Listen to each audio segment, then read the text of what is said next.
मी तुम्हाला मुद्दामून सांगतोय की तो तुर्कस्तान म्हणजे आत्ताचा टर्की हा देश तलवारीच्या धारेवरती, धर्माच्या धारेवरती उभा राहिला. सगळ्या ठिकाणी आक्रमण केली.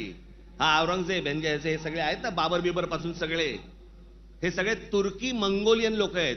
आपण ज्यांना मोघल म्हणतो ना, मोघल म्हणजे मंगोल्स, चंगीज खान वाले. हा तुर्की मंगोल आहे.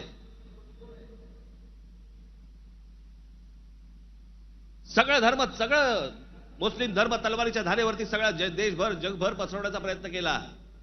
नंतर धर्माच्या आधारावरती तुम्हाला देश नाही उभा करतायत.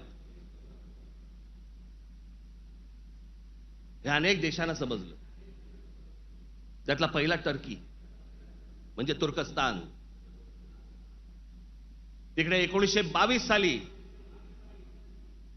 त्यांच्या पंतप्रधान का काय प्रेसिडेंट जो काय असतो तो, त्याच्यावरती केमाल पाशा नावाचा माणूस आला आणि केमाल पाशाने सगळं अख्खं तुर्कस्तानचं चित्र अख्खं पालटून टाकलं. 1938 साली मला असं वाटतं ते गेले. त्याच्यानंतर जी लोक आली तिथे इस्लाम आता म्हणण्यापुरता आहे तिथे, पण तो आता भाग दक्षिण युरोप म्हणतात त्याला, दक्षिण युरोप. तिकडची परिस्थिती, तिकडची अवस्था जर समजा तुम्ही बघितलीत, म्हणजे त्या सगळ्या ठिकाणी मशिदी आहेत, सगळ्या गोष्टी आहेत, पण तुम्हाला रस्त्यावरती धर्म दिसत नाही. कारण त्याच्या लक्षात आलं की धर्मामुळे देशाची प्रगती होणार नाही. त्याने काय काय प्रकार केले ते केमाल पाशाने. राज्यघटनेत तुर्कीला धर्मनिरपेक्ष राष्ट्र म्हणून घोषित केलं. इस्लामला राज्य धर्माचा दर्जा काढून टाकला. शरिया कायदे रद्द करून स्विस सिव्हिल कोडवर आधारित नवीन कायदा लागू केला. त्याच्यानंतर अरबी लिपीऐवजी लॅटिन लिपी स्वीकारली. फ्रेंच फेज टोपी त्यांची जी होती त्याच्यावर बंदी आणि पाश्चिमात्य पोशाखांना प्रोत्साहन दिलं. मशिदींमधील अरबी प्रार्थनांना तुर्की भाषेत बदललं. आता सध्याचे टर्कीचे सध्याचे अध्यक्ष एर्दोगन यांनी मवाळ इस्लाम स्वीकारला वगैरे सोडा, टर्कीला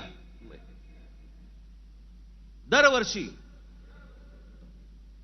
टुरिझम म्हणून किती लोक भेट देतात? 5 कोटी लोक भेट देतात.